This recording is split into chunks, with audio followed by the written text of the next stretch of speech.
Hey everybody, welcome back to Tech Odyssey. So today I'm here to talk about some of the potential pitfalls that you can run into when buying accessories for your Samsung Galaxy Z Fold phone. Most recently I had this problem with the Z Fold 2, so with the Z Fold 3, I want to let you guys know, be careful when you're selecting accessories. Most notably on Amazon, you see ones that have these names you can't pronounce. They're $15, they're $17. They significantly undercut the more legitimate manufacturers. You look at Spigen, you look at VRS, you look at Samsung. Yeah, they cost a pretty penny, $30, $39, $49, $79. The official accessories are official for a reason, and I'm not trying to sell any of this stuff. I'm not a salesman, that's not what I'm here for. But if you buy some of the lesser quality, cheaper ones that might be made out of plastic, they might be made on a 3D printer, in all honesty, these things can cause damage to your phone. I had this problem personally, and I actually made a video about it telling people it was the worst case ever because it scratched the living heck out of my Z Fold 2. But I want to talk about this in this video, and before we get into that, I do want to say if this is your first time stopping by the channel, thank you for being here. If you enjoy the video, please hit the like and the subscribe button and the little notification bell if you want updates when new videos come out. Let's talk about buying safe accessories for your new Z Fold 3.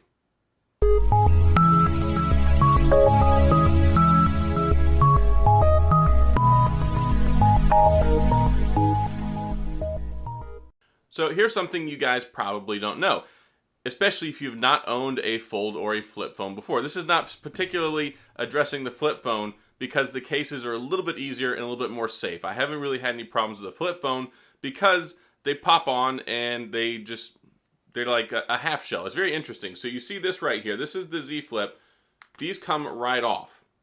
They just pop right off because I didn't use little strips. These have little adhesive strips in them that stick to the phone. These things are not meant to take on and off all the time. So whenever you buy one of these, this is the Rinky Slim case, and this is the one I've used for my Z Flip 5G. I like this case a lot. It's very good. I like the official leather one, but this one right here, I'm going to get the same case for my Z Flip 3. So what you see here is a little sticky strip, and you'll have to pull the little clear part off the top, and then it turns into an adhesive. It sticks to your phone. It's not designed to come off. That helps it stay in place. Otherwise, they can pop off. They don't wrap all the way around. It's not like a traditional case on your phone. You see how this kind of hugs the front part of it, and that gives it some stability, and you have to kind of peel it off? Well, with these foldable phones, your phone is not one long slab. It has different elements to it, especially when you get to the Fold. The Fold, that's why I was very confused when I first saw the back half case that Samsung sold. This one right here, this case was like 80 bucks when the Z Fold 2 first came out. All it does is protect the back side of the phone. So if you place it down, it basically protects it. It gives you a piece of leather to hold on to. As you use the phone, though, you realize you're not really setting it down on the screen on the top part a whole lot. So this makes slightly more sense. But you're going to pay a lot of money for these accessories. Don't buy ones that are going to scratch up your phone, because the one that I bought, the one that really messed up my phone, it gave me a lot of micro abrasions. Why? It was a really cheap plastic case, and it didn't sit on the phone right. It would sit on there, but it didn't have the little sticky strips. It didn't have any sort of like Teflon or microfiber cloth or anything like that in between the phone to protect it. So every time it moved and every time it would get pressure on it, it was just rubbing up against the finish and making these little tiny surface abrasions. And I can't even show them on the screen. They don't show up because they're real small ones. But if you ever look at your phone and if you don't have a screen protector, or if you do and you see those tiny little fine scratches, that was the problem that I was having. One cautionary tale: when you get one of these ones for the Z Fold, they like to make them with protective raised edges around the sides. That way it protects the screen in case you want to place it down on a flat surface. What that does, though, is it makes it very difficult for you to actually do any of the swipe gestures because you can't get to the edge to swipe, so they get in the way. Some of them are smaller lips, some of them are higher.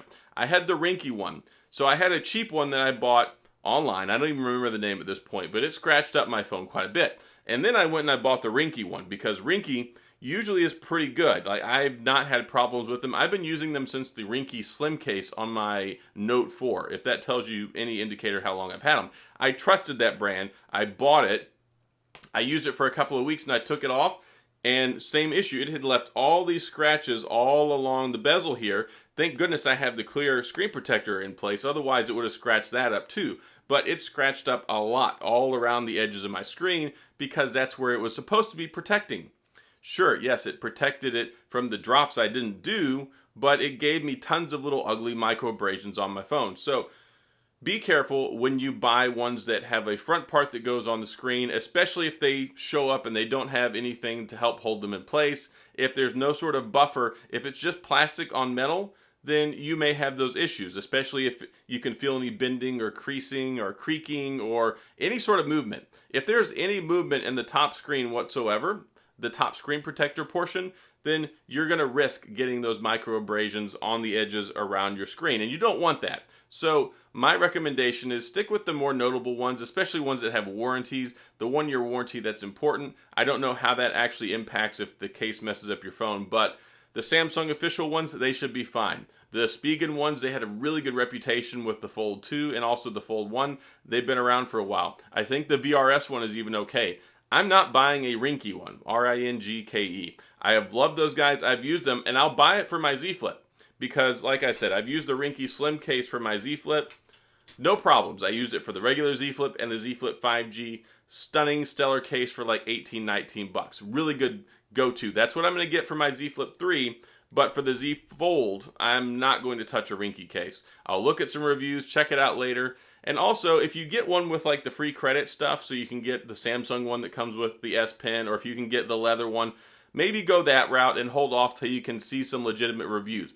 A lot of times these reviews, when it comes to the Amazon products, you'll get these completely not legit reviews.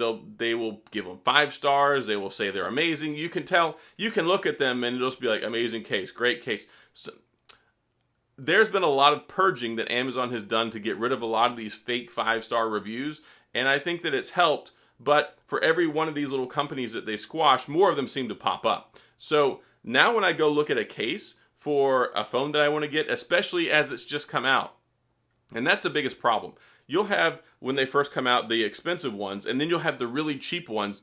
They'll try and pass them off from a different phone, especially if it's like the same size. We used to run into this problem with Apple all the time. But looking at the ones for the Fold 3, just be careful. I would encourage you to stay away from the ones that have these ridiculous names that you can't even pronounce that are like $14, $15, and $17. They're not going to be high quality, more than likely. And I would have serious question marks about putting them on my $2,000 phone. Yes, I know it's $17.99. It's like $18.99 if you get the expanded storage. But after tax, that's still about a $2,000 phone.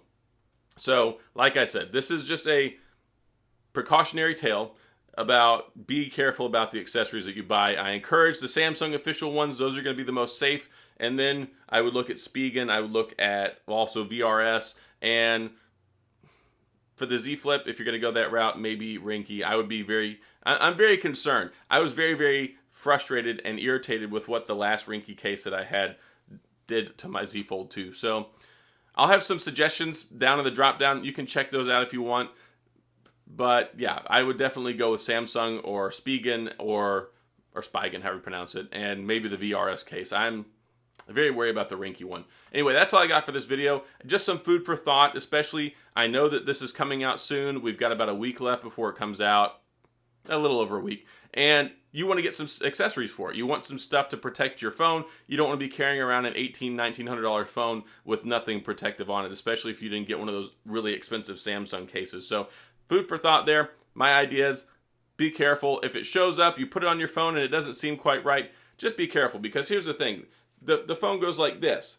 It's in 2 parts. You'll have a back shell and then you'll have a front shell that protects this. And just be careful with what you're putting on there and make sure that it looks like it's legit and it's not going to mess up your phone before you put it on there. So that's all I've got. If you have any questions or comments, please feel free to leave them down in the comment section. I'll get back with you. If you enjoyed the video, please hit the like and the subscribe button and the little notification bell if you want updates when new videos come out. And as always, thanks for being here. I appreciate you watching, and I'll see you guys next time.